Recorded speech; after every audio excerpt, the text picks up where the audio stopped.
ఇవాటి special guest తుర్కెంకల్పల్లి గ్రామ పంచాయతీ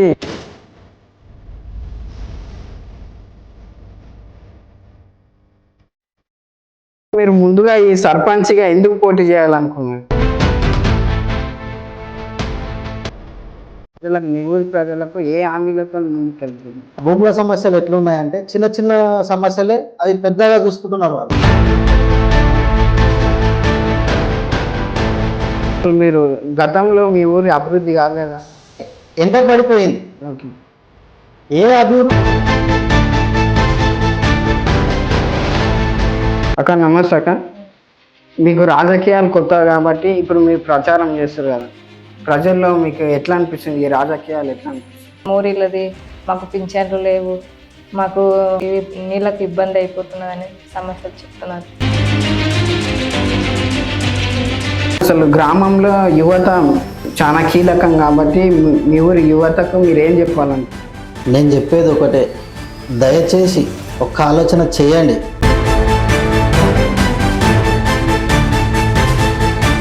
నమస్తే, వెల్కమ్ టు ఫైర్ మీడియా. నేను మీ వివేక్. ఇవాటి స్పెషల్ గెస్ట్ తుర్కెంకల్పల్లి గ్రామ పంచాయతీ సర్పంచ్ అభ్యర్థి మంజుల వెంకటేష్ గారు ఉన్నారు. ముందుగా వెల్కమ్ చేద్దాం.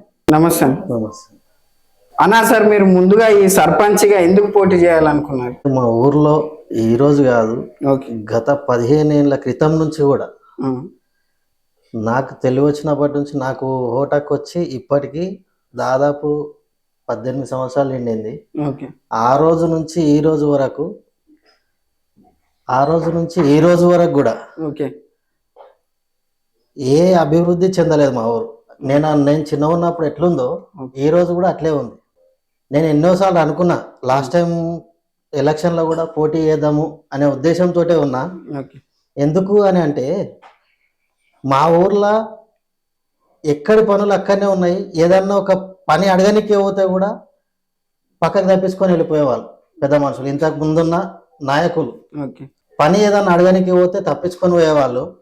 కాస్కరు ఇంటికి పోయి కూర్చుంటే కూడా నేను ఆడున్నా ఏడున్నా ఇవే సమస్య, ఏదన్నా సమస్య చెప్పుకోనికి పోయినా వాళ్ళు వినేవాళ్ళు కాదు. ఎక్కడ చూసినా ప్రతి ఒక్క ఏరియాలో సమస్యలు ఎక్కువ ఉన్నాయి. ఏదన్నా సమస్య అడగనికి పోతే పట్టించుకోరు. అయితే ఎన్నిసార్లు చూసినా మా గల్లీ వరకు కూడా చూసుకున్నా ఒక మోరీలు చక్కగా లేవు, ఒక వీధి లైట్లు సరిగా ఉండవు. పింఛన్లు అడగనికి పోతే పింఛన్లు అడగనికి పోయినా కూడా వాళ్ళని పట్టించుకోరు. మేము అడగనికి పోతే మమ్మల్ని పట్టించుకోరు. ఇప్పటికి కూడా వృద్ధాప్య పింఛన్ చాలా వరకు మా ఊర్లో ఇంకొక 50-60 దాకా రావాల్సి ఉన్నాయి. ఎన్నిసార్లు అడిగినా ఏదో ఒకటి కారణం చెప్తున్నారు, తప్పించుకుంటా ఉన్నారు. అయితే ఇది ఒక్కటి కాకుండా ఇంకా వేరే సమస్యలు కూడా చాలా ఉన్నాయి. ఒక కళ్యాణ లక్ష్మి కావాలన్నా కూడా ఏమేమి కావాలనేది వాళ్ళకి తెలియదు. ఏమేమి ప్రాసెస్ ఏముందా అనేది తెలియదు వాళ్ళకి. కాబట్టి వాళ్ళు ఉండవు, ఎవరికో అడిగితే వాళ్ళు అని ఇటువంటి కొన్ని డైవర్ట్ చేసి వాళ్ళ దగ్గర ఏదో తీసుకోవడము, అవి మళ్ళీ వచ్చేసరికి ఏదో టైం పట్టడము. వీళ్ళను దయచేసి మీరు అట్లా పోకండి, మీ అంతటా మీరు తెచ్చుకోండి అనే కాన్సెప్ట్ తోటి ఎన్నోసార్లు చెప్పినాం, ఎవరు వినట్లేదు. అయినా కూడా ఎన్నోసార్లు ఎంతో మందికి మాకు తోచిన కాడికి హెల్ప్ చేసినాం, ఇంకా ముందు కూడా చేస్తాం. ఎందుకు అని అంటే ఏ రోజు కూడా ఎవరి దగ్గరికి పోతే హెల్ప్ చేస్తలేరు. ఎవరు చూసినా ఏదో ఆశిస్తున్నారు, చేస్తున్నారు. మేమేమనుకున్నాం, ఎందుకు వచ్చినాం ఇప్పుడు బరిలోకి అంటే సమస్యలను ఎన్నిసార్లు చూసినా సమస్యలు అయితే పరిష్కారం అవుతలేవు. ఆ సమస్యలను మనమే ఎందుకు పరిష్కరించలేకపోతున్నాము? అవతలలు చేస్తేనే నాయకులు కాదు కదా, మనం కూడా చేయొచ్చు. సర్పంచ్ అనేది మనం ఎందుకు కావద్దు? అవతలలు చేస్తేనే సర్పంచా, నేను ఎందుకు చేయొద్దు? అవతలను అడిగే కంటే నేనే చేయొచ్చు కదా, నేనే సర్పంచ్ అయితే నేనే ఊరిని బాగుపరచుకోవచ్చు అనే ఉద్దేశంతో నేను ఇప్పుడు పోటీలోకి రావడం జరిగింది. మీ ఊరు ప్రజలకు ఏ హామీలతో ముందుకెళ్తారు? ప్రస్తుతానికి ఉన్న సమస్యలల్లా పెద్దవి భూముల సమస్యలు పెద్దగా ఎక్కువ ఉన్నాయి. ఆ భూముల సమస్యలు ఎట్లున్నాయంటే చిన్న చిన్న సమస్యలే అవి పెద్దగా చూసుకుంటున్నారు వాళ్ళు. ఆ సమస్యలు పెద్ద సమస్యలు ఏం కాదు, చిన్నవే. ఆ చిన్న సమస్యలను పెద్దగా చూసుకుంటున్నారు. ఇంకా ఒకటి ఏంటంటే రోడ్లు ఎక్కడ సరిగా లేవు, ఒక మోరీ సరిగా లేదు, ఒక వార్డులకు పోతే ఒక మోరీ సరిగా లేదు, రోడ్లు సరిగా లేవు. వీధి లైట్లు సరిగా ఉండవు. ఇప్పటికి కూడా మా దగ్గర ఊర్లో దాదాపు 50కి పైగానే వృద్ధాప్య పింఛన్లు రావాలి. ఓకే. అదేవిధంగా వితంతు పింఛన్ రావాలి. ఇటువంటివి చాలా చాలా వరకు ఉన్నాయి. అవి మా దృష్టికి ఇంతకు ముందు కూడా మేము యాక్టివ్గా ఉన్నాం, విలేజ్లోనే ఉంటాం, మేము యాక్టివ్గా ఉన్నాం. ఇది నాకు కావాలి అని చెప్పేసి అడుగుతా ఉన్నారు, దానికోసం మేము పోరాడుతున్నాం. కానీ ఇప్పుడు ఉన్న సిచ్యువేషన్లో ఆ పింఛన్లు ఇప్పుడు ఇచ్చే ఆప్షన్ లేదని చెప్తున్నారు. రేపు ఖచ్చితంగా మేము గెలిచినాక ఆ పింఛన్లు కావచ్చు, మోరీలు కావచ్చు, రోడ్లు కావచ్చు, ప్రతి వీధిలో కూడా నీళ్ళ సమస్యలు ఉన్నాయి, వాటర్ సమస్య ఉంది. ఆ సమస్యలు కూడా క్లియర్ చేస్తా అని చెప్పి మేము హామీ ఇస్తున్నాం. ఇంకోటి ఏంటంటే విలేజ్ నుంచి అక్కడ దాకా మెయిన్ రోడ్ వరకు ఎక్కడ చూసినా రాత్రిలో ఎవరైనా లేడీస్ రావాలన్నా, ఇట్లా ఏదైనా పనుల మీద వెళ్తారు, అక్కడ నుంచి ఊర్ల దగ్గర రావాలన్నా కూడా చీకట్లో నడుచుకుంటే రావాలి. ఎన్నోసార్లు దాని మీద మేము కొట్లాడినాం. అక్కడ దాకా వీధి లైట్లు వేయాలి, స్తంభాలు వేసి అక్కడ ఇక్కడ స్తంభాలకు లైట్లు పెట్టాలి. రావడం పోవడం జనాలు ఇబ్బంది పడుతున్నారు, ఆడవాళ్ళు కూడా భయపడుతున్నారు. ఆ సమస్య ఉండదు అని చెప్పి దాని మీద కూడా మేము ఎన్నోసార్లు పోరాడినా కూడా అవతలలో రెస్పాండ్ కాలేకపోయాం. ఈ రోజు మేము ఖచ్చితంగా ఈ సమస్యలను పరిష్కరిస్తామని చెప్పి మేము ముందుకు వచ్చినాం. అన్న, అసలు మీరు గతంలో మీ ఊరి అభివృద్ధి కాలేదా?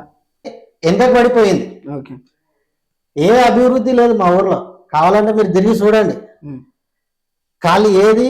ఈ మెయిన్ రోడ్ ఎప్పుడో గతంలో 20 ఏళ్ల క్రితం వేసారు సిసి రోడ్. 20 ఏళ్ల క్రితం వేసిన రోడే ఉన్నది. ఈ మధ్యలో వేసిన రోడ్లు చాలా వరకు తక్కువ ఉన్నాయి.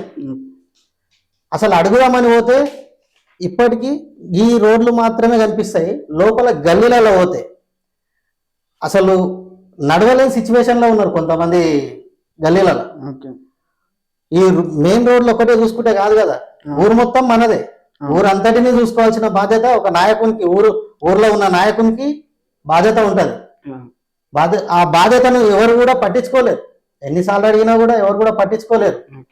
నిన్న మేము క్యాంపెయినింగ్ లో తిరుగుతూ ఉంటే మా దాంట్లోకి వెళ్ళి ఒక పిల్లాడు మోరీలో పడి కింద పడ్డాడు, ఫ్రాక్చర్ అయింది కాలు. అటువంటి సిచ్యువేషన్లు బాగా ఎదురైనాయి. మోరీలు కావచ్చు, ఇంకేంది వాటర్ సమస్య అయితే చాలా వరకు ఎక్కువ ఉంది మా ఊర్లో. వాటర్ సమస్య, మోరీల సమస్య, ఇది పింఛన్ల సమస్య, ఇవి చాలా అంటే చాలా వరకు ఉన్నాయి మా ఊర్లో. పరిష్కరించాలి. మనం ఇన్ని రోజులు కూడా ఎన్నిసార్లు అడిగినా అవతల ఉన్న పెద్ద నాయకులు ఎవరైనా కానీ పట్టించుకోలేదు. ఆ ఒక్క ఉద్దేశంతో ఎవరికో అడగడం ఎందుకు, మనమే చేయొచ్చు కదలే అనుకొని మేము ముందుకు వచ్చి చేస్తున్నాం. మా వెనుక యువకులు, పెద్దలు, గ్రామస్తులు అందరు కలిసి మా వెనుక ఉండి మమ్మల్ని ముందుకు నడిపిస్తూ ఉన్నారు. అన్న, అసలు మిగతా అభ్యర్థులను కాదని మీ ఊరి ప్రజలు మిమ్మల్ని ఎందుకు నమ్మాలి? ఇంతకు ముందున్న నాయకులు ఎవరైతే ఉన్నారో వాళ్ళు 10 సంవత్సరాలు వాళ్ళే లేదు, 10 సంవత్సరాల పాలన వాళ్ళదే ఉంది. ఈ రోజు కూడా ఈ అధికారం మా ఇంట్లోకి వెళ్ళి పోగొట్టుకోవద్దు అనే ఉద్దేశంతో వాళ్ళ ఇంట్లోనే పెట్టుకున్నారు. చాలా మంది ఉన్నారు నాయకులు, బీఆర్ఎస్ పార్టీకి వెళ్ళి కావచ్చు, కాంగ్రెస్ పార్టీకి వెళ్ళి కావచ్చు, చాలా మంది ఉన్నారు. వేరే వాళ్ళకి అవకాశాలు ఎందుకు కనిపిస్తలేరు? వేరే వాళ్ళు చాలా మంది ఉన్నారు, వాళ్ళకి కల్పించవచ్చు కదా అనుకుంటే వాళ్ళ ఉద్దేశం ఏంటంటే వేరే వాళ్ళకి అవకాశం ఇస్తే మన ఆటలు ఏం సాగవు అనే కాన్సెప్ట్ తోటి వాళ్ళు ఉన్నారు. నన్నే ఎందుకు నమ్మాలని నేను అంటున్నా అంటే, నన్ను నమ్ముండి అని నేను చెప్తున్నా. ఎందుకు చెప్తున్నా అంటే నాకు ఊరి సమస్యల మీద నాకు అవగాహన ఉంది, ఎటువంటి సమస్యలు ఉన్నాయనేది నాకు అవగాహన ఉంది. ఇంతకు ముందు కూడా కావచ్చు సమస్యల మీద పోరాడిన వాళ్ళమే, చిన్న చిన్న సమస్యలు కావచ్చు, పెద్దవి కావచ్చు, పోరాడిన వాళ్ళమే. దానికోసం అని చెప్పి నేను నమ్మాలి అని చెప్పి నేను అడుగుతున్నా. ఇంకోటి, నేను ఏదో ఆస్తులు సంపాదించుకోనికి రాలే ఇక్కడ. నేను ఆర్థికంగా నేను స్థిరపడ్డా, నేను బాగానే ఉన్నా.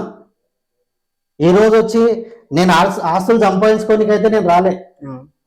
నేను ఊరును బాగుపరుచుదాము అనే ఉద్దేశంతో మాత్రమే ఆస్తుల కోసము, అంతస్తుల కోసము, మేడల కోసము నేను రాలేదు ఇక్కడ. కేవలం నా ఊరు బాగుపడాలి. ఎన్ని రోజులున్నా ఇదే వెనుకబడి ఉంటుంది. మా విలేజ్ వచ్చి కోడూరు మండలం. అది వికారాబాద్ డిస్టిక్. అసలు మా విలేజ్ని ఎవరు కూడా గుర్తించరు. లాస్ట్ బార్డర్ మాది, ఎవరు కూడా గుర్తించరు. ఈ రోజు వరకు గుర్తించలేరు, ఇక ముందు కూడా గుర్తించకపోవచ్చేమో అనే ఒక ఉద్దేశంతో మాత్రమే మేము ముందుకు వచ్చినాం. ఎందుకు గుర్తిస్తలేరు అంటే లాస్ట్ బార్డర్ మాదే. ఏడున్న తుర్కేన్ చెప్పాలంటే ఎవరికి తెలియదు, ఓకే. తుర్కేన్ చెప్పాలంటే ఎవరికి తెలియకుండా అయిపోయింది. ఆ ఆలోచన మానుకోవాలి, ఇంకా ఇంకా ముందుకు రావాలి అని అంటే జనాలలో అవగాహన పెరగాలి. ఫస్ట్ పిల్లలకు అవకాశం ఇవ్వండి అని మేము అడుగుతున్నాం. ఓకే. పెద్దలు చేసిర్రు, ఇన్ని రోజులు చేసిర్రు. ఈ రోజు కూడా మేము పెద్దలను వ్యతిరేకించట్లేదు, ఓకే. చేసిర్రు కదా. ఈ రోజు పిల్లలకు అవకాశం ఇచ్చి చూడండి అని చెప్తున్నాం. పిల్లలు ఏం చేస్తారో చూడండి ఒకసారి అని చెప్పి మేము ఒక ఆవేదనతోటి చెప్తున్నాం. ఓకే. మా ఊరు వెనుకబడి ఉంది కాబట్టి మేము బాగుపరుస్తాము ఊరును, దయచేసి ఒక అవకాశం కల్పియండి అని కోరుతున్నాం. ఎందుకు అని అంటే ఎన్ని రోజులున్నా ఇదే పాలన నడుస్తుంది, కుటుంబ పాలన మా దగ్గర. ఓకే. కుటుంబ పాలన. ఈరోజు అన్న ఉన్నాడు, రేపు తమ్ముడు, ఓకే. ఇదే నా పాలన, ఎవరు లేరా ఇంకా ఊర్లో ఓకే. అనే దాని మీద మేము కొట్లాడుతున్నాం. అసలు మీ నియోజకవర్గంలో కాంగ్రెస్ పార్టీ అధికారంలో ఉంది, అవును. మీరు అదే పార్టీ నుంచి మీకు మద్దతు ఉంది కదా. అవును. ఇప్పుడు జనరల్ గా ఈ రాష్ట్రంలో కాంగ్రెస్ పార్టీ కొద్దిగా వ్యతిరేకత ఉంది, డెవలప్మెంట్ చేస్తలేదు. దాని పట్ల మీకు ఏమైనా డ్యామేజ్ అయ్యే అవకాశం ఉంది? వ్యతిరేకత అంటూ ఏం లేదండి. దేనికోసం అని అంటే 10 ఏళ్ళు పాలించిన కేసీఆర్ గారు ఈ రోజు వరకు కూడా ఎక్కడ కూడా ఒక రేషన్ కార్డు ఇవ్వలేదు. ఓకే. ఒక రేషన్ కార్డు ఇవ్వలేదు, గ్యాస్ సబ్సిడీ రాలేదు. అలాగే ఎన్నోసార్లు ఎన్నో మాటలు మాట్లాడారు కేసీఆర్ గారు. డబుల్ బెడ్రూమ్ ఇల్లు ఇస్తా అన్నారు, ఎక్కడైనా ఇచ్చినట్టు దాఖలాలు ఉన్నాయా? ఓకే. లేవు. కానీ కాంగ్రెస్ ప్రభుత్వం వచ్చిన తర్వాత ఒక కుటుంబానికి 5 లక్షలు ఇస్తున్నారు.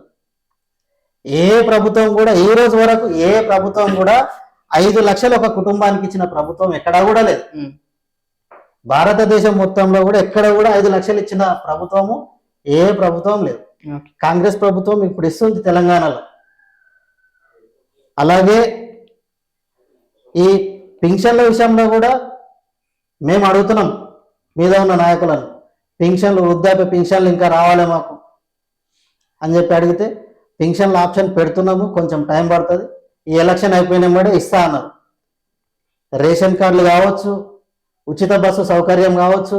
ఇప్పుడు ఆడవాళ్ళు ఒక ఇక్కడ నుంచి ఒక 100 కిలోమీటర్లు కావచ్చు, మన తెలంగాణ బార్డర్ ఎక్కడ తిరగాలనుకున్నా, ఎటు పోవాలనుకున్నా, అమ్మగారింటికి కావచ్చు, అత్తగారింటికి కావచ్చు, ఒక దైవ దర్శనానికి కావచ్చు, ఎక్కడ పోవాలనుకున్నా ఉచితంగా వెళ్తున్నారు, వస్తున్నారు. ఇంతకు ముందున్న వాళ్ళు ఎవరండి ఇచ్చిన వాళ్ళు? ఎవరు కూడా ఇవ్వలేదు, ఎక్కడ కూడా ఇచ్చినట్టు దాఖలాలు లేవు అసలు. ఇలా వ్యతిరేకత ఉందని ఎట్లా అనుకుంటారు? అంటే 6 గ్యారెంటీలు. అవునండి, 6 గ్యారెంటీలు అమలు అవుతున్నాయి, అయినాయి. మా ఊర్లో 90% వచ్చిందండి. 90% మా ఊర్లో రుణమాఫీ, 2 లక్షల రుణమాఫీ 90% వచ్చింది. కావు కదండి, ఒకటి అన్నీ అవుతా ఉన్నాయి. ఇప్పుడు ఒకటి చెప్పారు ఫస్ట్, దాని తర్వాత ఇంకోటి చెప్పారు, నడిపిస్తుంది అనేది ప్రతి ఒక్కరికి కూడా అవగాహన ఉంది. సరే, 6 గ్యారంటీలలో ఇప్పటి వరకు ఎన్ని అమలైనవి, ఇంకా ఎన్ని అమలు కావాల్సినవి ఉన్నాయి అనేది కూడా మాకు తెలుసు. అయితే అనుకున్నప్పుడే కాలేదు కదండి, ఏది కానీ అప్పుడే కాదు. ఇప్పటి వరకు అమలైనవి కూడా చాలా వరకు ప్రతి ఒక్కరికి కూడా, ప్రతి అర్హునికి ఏది కావాల్సిన లబ్ధి పొందుతున్నారు. ఎవరు కూడా గిది రాలేదు గది రాలేదు అని ఎవరికి కూడా లేదు. ఎవరండి 2 లక్షలు ఇచ్చింది రుణమాఫీ? ఏ ప్రభుత్వం ఇవ్వలేదు. 2 లక్షలు ఇచ్చిన ప్రభుత్వం ఎక్కడా లేదు. 2 లక్షలు దాదాపుగా మా ఊర్లో 90% రుణమాఫీ జరిగింది. రేషన్ కార్డులు మా ఊర్లో దాదాపుగా కొత్త రేషన్ కార్డులు ఒక 100కు పైగా వచ్చినాయి. మెంబర్ అడిషన్ చాలా వరకు ఒక 200 మంది వరకు మెంబర్ అడిషన్ అయ్యింది రేషన్ కార్డులు. అట్లాగే ఉచిత బస్సు సౌకర్యం నుంచి కొంతమంది ఇక్కడ కంపెనీలలో వర్క్ చేసుకునే దానికి వెళ్తున్నారు. ఇంతకుముందు ఆటోలు, స్పెషల్గా ఆటోలు కట్టుకొని పోయేవాళ్ళు, ఆటోలు మానేసి ఇప్పుడు బస్కి వెళ్తున్నారు, వస్తున్నారు. ఇట్లా ప్రతి ఒక్కటి వ్యతిరేకత అనేది ప్రతి ఒక్క పార్టీలో ఉంటుందండి, లేకుంటుందని మేము చెప్తలేము. అనుకునేంబడే ఏది కూడా కాదు, సాధ్యం కాదు కదా. ఓకే. ఒకటి ఒకటి నడుస్తూ ఉన్నాయి. ప్రజలకు అందాల్సిన ఏ పథకాలు కానీ ప్రజలకు అందాల్సిన పథకాలు ప్రతిదీ అందుతూ ఉన్నాయి. అందుతలేదు అనేది ఎక్కడ కూడా లేదు. ఓకే. ఖచ్చితంగా ప్రతి ఒక్క సమస్య ఎవరికి ఉన్నని ఆ సమస్య ఏంది అని తెలుసుకొని మేము కూడా ముందుకు వెళ్తున్నాం. ఊర్లో ఎవరికి ఏం సమస్య ఉంది, ఒక వార్డులో ఏం సమస్య ఉంది, ఇవన్నిటి మీద మాకు కూడా అవగాహన ఉంది. ఎందుకంటే ఇంతకు ముందు కూడా మేము రాజకీయంలో ఇంతకు ముందటి నుంచి కూడా ఉన్నాం. రాజకీయమే జీవితం కాదు మాకు. మేము కూడా బయట వర్క్ చేసుకుంటాం, రాజకీయమే జీవితం కాదు. మేము వర్క్ చేసుకునే వాళ్ళమే. సమస్యల మీద, ప్రతి సమస్య మీద కూడా మాకు అవగాహన ఉంది. ఏ సమస్యకు పరిష్కారం ఏడిపోతే ఏ పరిష్కారం దొరుకుతుంది అనేది మాకు కూడా తెలుసు. కాబట్టి సమస్యల మీద మేము ప్రతి ఒక్కరిని అడిగి ఆ సమస్యలకు పరిష్కారం మేము చూపిస్తామని చెప్పి భరోసా ఇస్తున్నాం. ఆ సమస్యలను పరిష్కరించడానికే 100% ప్రయత్నిస్తున్నాం, చేస్తాం. ఇంతకు ముందున్నప్పుడు కూడా మా దృష్టికి వచ్చిన సమస్యల మీద పోయినాం, పోరాడినాం, సమస్యలను పరిష్కరించడానికి ప్రయత్నం ప్రయత్నించి కూడా చేసినాం, సమస్యలు పరిష్కరించినాం. అక్క నమస్తే అక్క. మీకు రాజకీయాలు కొత్త కాబట్టి ఇప్పుడు మీరు ప్రచారం చేస్తారు కదా, ప్రజల్లో మీకు ఎట్లా అనిపిస్తుంది? ఈ రాజకీయాలు ఎట్లా అనిపిస్తుంది? తిరుగుతున్నారు, బాగానే సపోర్ట్ ఇస్తున్నారు. ఈ గ్రామ పంచాయతీకి ఫస్ట్ టైం మా ఆయన సర్పంచ్ గా నిలబడుతుండే. ఓకే. చిన్నలు పెద్దలు అంతా మాకంతా ఎంట నిలబడి మాకు ధైర్యంగా మాకు సపోర్ట్ చేస్తున్నారు.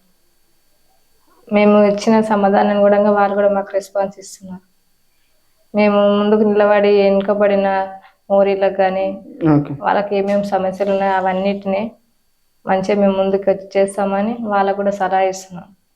వాళ్ళ ధైర్యం తెచ్చుకొని మాకు కూడా సపోర్ట్ చేస్తూ మా ఇంట తిరుగుతున్నారు, చిన్నలనక పెద్దలనక అందరు. అక్క మీరు ఒక మహిళ కాబట్టి మీరు ప్రచారం చేస్తున్నారు, మహిళలు మీకు ఏం చెప్తున్నారు? మహిళలు కూడా వాళ్ళు కూడా బాగానే చెప్తున్నారు, మాకు కూడా సపోర్ట్ చేస్తున్నారు, మా ఇంట తిరుగుతున్నారు. ఏంటని మూరీలది మాకు పింఛన్లు లేవు, మాకు నీళ్ళకి ఇబ్బంది అయిపోతున్నదని సమస్యలు చెప్తున్నారు. మేము ఫస్ట్ టైంగా మేము ముందుకు నిలబడి మేము ధైర్యం తెచ్చుకొని ముందుకు నిలబడి ప్రజల్లో మంచి ఆలోచన రావాలంటే ముందుకు నడిపిస్తున్నాం. వాళ్ళకు ఎలాంటి ఆలోచన లేకుండా ఎలాంటి ఇబ్బందులు పడకుండా అన్నిటికీ సాయం చేస్తామంట అని మేము ఇప్పుడు సర్పంచ్గా ముందుకు నిలబడి వాళ్ళ ఎలాంటికి కష్టాలు రాకుండా అన్నిటికీ మేము ముందుకు నిలబడి సహకారం చేస్తామంట అని ముందుకు వచ్చాము. అసలు గ్రామంలో యువత చాలా కీలకం కాబట్టి మీ ఊరి యువతకు మీరు ఏం చెప్పాలనుకుంటారు? నేను చెప్పేది ఒకటే, దయచేసి ఒక్క ఆలోచన చేయండి. ఏంది అని అంటే, యువత ముందుకు రాకపోతే యువతకు, ప్రతి ఒక్క యువకునికి నేను చెప్పే సూచన ఏంది అని అంటే, ఈరోజు ఎలక్షన్ కాబట్టి ప్రతి ఒక్కరు కూడా ఆలోచన ఏం చేస్తారు అని అంటే, మందు డబ్బులు ఇది పంచితే ఎవరు కానీ మనకు లొంగిపోతారు అనే ఆలోచన ప్రతి ఒక్క నాయకునికి ఉంటుంది.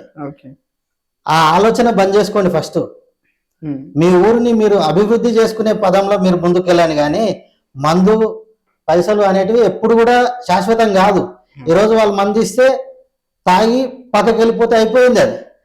కానీ ఆ డబ్బులకు మందుకు లొంగి మీరు పక్కపోతే రేపు ఈ 5 ఏళ్ళు మనము ఒక 5 ఏళ్ళ పాలనలో ఒక 500కు 1000 రూపాయలకు మనం అమ్ముడపోవడం ఎందుకు?